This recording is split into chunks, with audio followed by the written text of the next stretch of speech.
Hello guys, അപ്പോൾ മലപ്പുറം തിരുവനന്തപുരം അതൊക്കെ 2 ദിവസമായിട്ട് നല്ല വെയിലാണ് കേട്ടോ. വെയിലായി കഴിഞ്ഞാൽ അത് ഇത്രയും ദിവസം അകത്തിരുന്ന ആൾക്കാരൊക്കെ ഒന്ന് പുറത്തിറങ്ങും കേട്ടോ.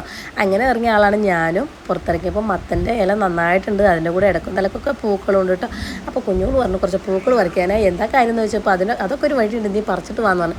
ശരി, പറഞ്ഞത് പിന്നെ നമ്മൾ കേൾക്കാതിരിക്കാൻ പറ്റത്തില്ലല്ലോ. അങ്ങനെ കുറച്ച് പൂക്കളൊക്കെ പറിച്ചു കൊടുത്തു. എന്തോ കടലമാവിൽ മുക്കിയിട്ട് പൊരിച്ചിട്ട് കഴിക്കാമെന്നൊക്കെ പറഞ്ഞിട്ടോ. അപ്പോൾ നമ്മൾ ഡബിൾ ഓക്കെ ആണല്ലോ, എന്തെങ്കിലും കഴിക്കാനും കിട്ടും. ഓക്കെ ശരി, അങ്ങനെ 2-3 പൂക്കളും പറിച്ചു കൊടുത്ത് 3 നല്ല കേട്ടോ, ഒരു 5-8 പൂക്കൾ പറിച്ചിട്ടുണ്ട്. കാരണം അത് കാണുമ്പോൾ വാടിയിരിക്കുന്നത് രാവിലെ വിരിഞ്ഞ പൂക്കൾ തന്നെയാണ്. വെയിലിൻ്റെ കടുപ്പം കൊണ്ടാണോ എന്താണെന്നറിയില്ല, പൂക്കളൊക്കെ അത്യാവശ്യം തന്നെ വാടി തുടങ്ങിയിട്ടുണ്ട് കേട്ടോ.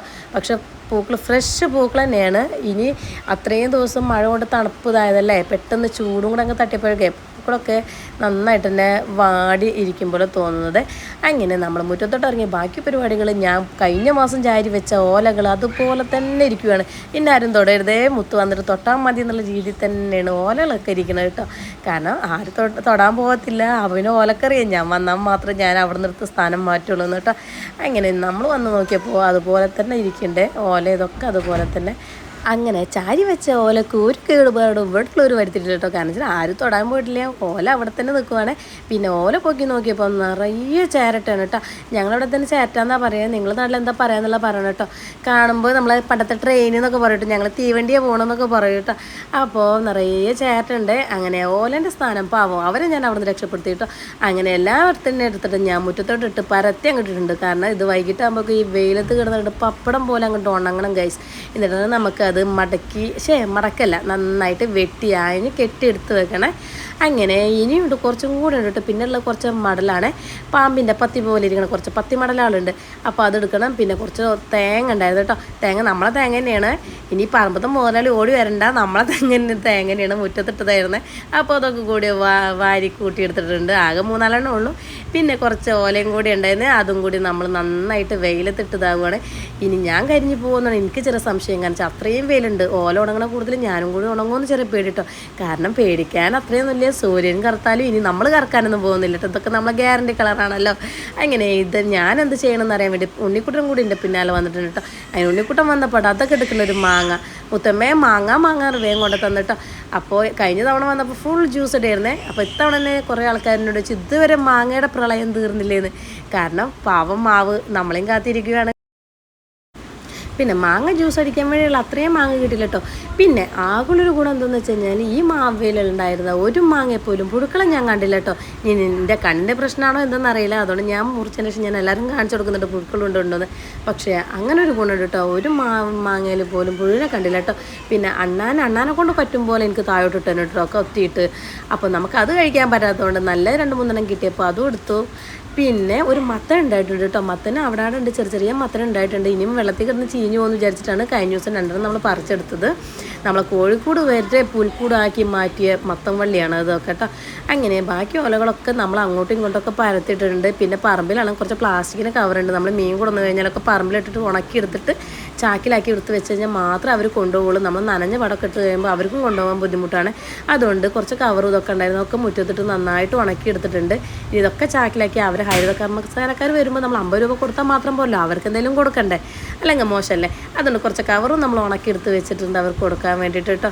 പിന്നെ എല്ലായിടത്തും ഇതൊക്കെ തന്നെ ആയിരിക്കും. മഴയും വെയിലൊക്കെ കാണുമ്പോൾ മഴത്ത് അത്രയും ദിവസം അകത്തിരുന്ന് മടക്കുമ്പോഴല്ലേ നമ്മൾ പുറത്തോട്ടൊരു ചാട്ടല്ലേ. എല്ലായിടത്തും ഇതൊക്കെ തന്നെ അവസ്ഥ എന്നറിയാം. അങ്ങനെ ഗൈസ്, പിന്നെ നമുക്കുള്ള കുറച്ച് പത്തിമടലാണ് കേട്ടോ. നമുക്കാണെങ്കിൽ വീട്ടിലാണെങ്കിൽ ഒരു കഷ്ണം പോലും കത്തിക്കല്ലേ. കാരണം നമ്മൾ വിറകൊക്കെ സൂക്ഷിക്കലും മഴത്തായി. ഇപ്പോൾ കണ്ടില്ല അവസ്ഥ, വെയിലത്ത് ഒരു പരിപാടിയും ചെയ്യാതെ മഴത്ത് മാത്രം പുറത്തിറങ്ങി ഞങ്ങളെപ്പോലെ പണിയെടുക്കണവരുണ്ട്. പിന്നെ അച്ഛൻ പറയും കേട്ടോ, വെയിലത്ത് എൻ്റെ മക്കൾ അകത്ത് കിടന്ന് ഉറങ്ങിക്കോളി, മഴത്ത് പുറത്തിറങ്ങി എല്ലാ പണി എടുക്കണം കേട്ടോ എന്ന് ചുമ്മാ പറയട്ടോ. അച്ഛൻ കളിയാക്കി പറയണതാണ് കേട്ടോ. അച്ഛൻ എപ്പോഴും പറയും വെയിലുള്ള സമയത്ത് വെയിലുണ്ടാകുമ്പോൾ അത്യാവശ്യം കാര്യങ്ങളൊക്കെ ചെയ്യണമെന്ന്. ആര് കേൾക്കണം, അപ്പോൾ ഫോണും കുത്തി നമ്മളങ്ങ് ഇരിക്കും കേട്ടോ. അങ്ങനെ പരിപാടികളൊക്കെ നമ്മൾ ഏകദേശം തീർത്തിട്ട് നേരെ അകത്തോട്ട് കയറിപ്പോണ്ട് ചെറുപയറും ചോറും കൂടെ കിടന്ന് തിളക്കണം. അപ്പോൾ ഇന്നലെ അങ്ങനെ കൂട്ടാൻചട്ടിലാണ് ഞാൻ കഞ്ഞി കുടിക്കുന്നത് കേട്ടോ. അപ്പോൾ ഇവിടെ ഉള്ളൊരു കളിയാക്കി കൂട്ടാൻചട്ടിലല്ലേ ചോറ് കഴിക്കുകയാണ്. എന്തേ കൂട്ടാൻചട്ടിയിൽ എന്താ കഞ്ഞി കുടിക്കാൻ പറ്റത്തില്ല അല്ലേ. അങ്ങനെ നമ്മൾ അതിനൊന്നും വിട്ടുകൊടുത്തില്ല ഗൈസ്. നമ്മൾ പാവൻ ചട്ടിയിലെടുത്തിട്ട് നമ്മൾ കുറച്ച് കഞ്ഞിയും പയറും എടുത്തു. പിന്നെ ചെമ്മീൻ ചമ്മന്തി കേട്ടോ. ചെമ്മീൻ ചമ്മന്തി അല്ല, ഞങ്ങളവിടെ ചെള്ളി എന്നാ പറയുക, ഉണക്ക ചെമ്മീൻ. അപ്പോൾ ചെള്ളിൻ്റെ ചമ്മന്തിയുണ്ട്, പിന്നെ ഉണക്കമുളകുണ്ട്, പപ്പടമുണ്ട്, ചെറുപയറുണ്ട്, കഞ്ഞിയുണ്ട്. പോരെ ഗൈസ്. അങ്ങനെ നമ്മൾ ഒരു 11 മണിക്ക് നമ്മൾ കഴിച്ചതാണ് കേട്ടോ. അങ്ങനെ ഇനി ഉച്ചക്ക് ചോറിനോടുള്ള ഇല്ലയെന്നൊന്നും അറിയില്ല കേട്ടോ. അത്യാവശ്യം വയറ് നിറഞ്ഞു. അപ്പോൾ ഗൈസ് നല്ല സൂപ്പർ ടേസ്റ്റ് ആട്ടോ, ഒരു രക്ഷയില്ല. നമ്മൾ രാവിലെ ഒന്നും ചായയും കടിയും കഴിച്ച് മടുത്തു. പിന്നെ ഇന്ന് അത്യാവശ്യം മേലനങ്ങിയ കുറച്ച് പണികളൊക്കെ ചെയ്തല്ലേ. അപ്പോൾ അതുകൊണ്ട് തന്നെ കഞ്ഞും പയറൊക്കെ കഴിച്ചപ്പോഴേ എന്താ തോന്നിയെന്നറിയോ, ഈ പണ്ട് വലിയ വലിയ വീട്ടിലൊക്കെ ഈ പണിക്കാരൊക്കെ പോയി പണിയൊക്കെ എടുത്ത് വരുമ്പോൾ തെങ്ങിൻ്റെ തടം തുറക്കാനും അങ്ങനെ കുറേ പണികളൊക്കെ ഉണ്ടാവുമല്ലോ, പറമ്പിലെ പണികൾ. അതൊക്കെ കഴിഞ്ഞ് വരുമ്പോൾ ആ വീട്ടിലെ മുതലാളിമാർ കഞ്ഞും പയറൊക്കെ കൊടുക്കുമല്ലോ, അതുപോലെ എനിക്ക് ഫീൽ ചെയ്തു കേട്ടോ. ഇപ്പോഴല്ല, പണ്ടത്തെ കാലം ഞാൻ പറഞ്ഞു കേട്ടോ, അതുപോലെ തോന്നിട്ടോ. അതുപോലെ ഞാൻ വീട്ടിൽ ഓരോ പണികൾ, പുറത്തെ പണികൾ കഴിഞ്ഞ് വന്നപ്പോൾ ഇവിടെ കഞ്ഞി ഉണ്ടാവണ്, ചമ്മന്തി ഉണ്ടാക്കി വെച്ചിരിക്കണ്, എല്ലാം കൂടി കണ്ടപ്പോൾ എനിക്കതാട്ടോ ഓർമ്മ വന്നത്.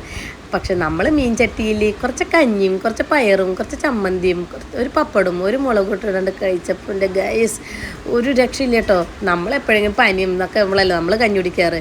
ഇത് അതിൽ നിന്നൊക്കെ മാറ്റി പിടിച്ച് ഗൈസ് അടിപൊളി കേട്ടോ. ഈ അപ്പം, ദോശ, ഇഡ്ഡലി ഇതൊക്കെ അല്ലേ ദിവസം കഴിക്കുന്നത്, അതിൽ നിന്നൊരു മാറ്റം വേണ്ടേ. അപ്പോൾ അതും കൂടിയായി. പിന്നെ ഇനി ഇതൊക്കെ കഴിച്ചൊന്ന് ശരീരം നന്നാക്കിയിട്ട് വേണം ബാക്കി പരിപാടി അവിടെ കിടക്കുക. മഴ വരുമ്പോഴേക്കും ആ ഇട്ട പോലെ കൂടി മുഴുവനും അകത്തോട്ടന്നെ വലിച്ചു കയറണം. അല്ലാന്നുണ്ടെങ്കിൽ അകത്തിരിക്കണം, എന്നെ അച്ചടത്ത് പുറത്തേക്ക് എടുത്തിടും. കാരണം ഒക്കെ ഇനി നനഞ്ഞ് കഴിഞ്ഞ് ശരിയാകത്തില്ലല്ലോ. അപ്പോൾ ഗൈസ് ഇത് തിന്ന് കഴിഞ്ഞപ്പോൾ വയറ് അറിഞ്ഞില്ല ഗൈസ്. അപ്പോൾ ഇത്രയേ ഉള്ളൂ ഗൈസ്. Okay bye. നമ്മളെ വീഡിയോസ് ആദ്യമായിട്ടാണ് കാണുന്നുണ്ടെങ്കിൽ എല്ലാവരും ലൈക്ക് ചെയ്യുക, ഷെയർ ചെയ്യുക, സബ്സ്ക്രൈബ് ചെയ്യുക ഗൈസ്.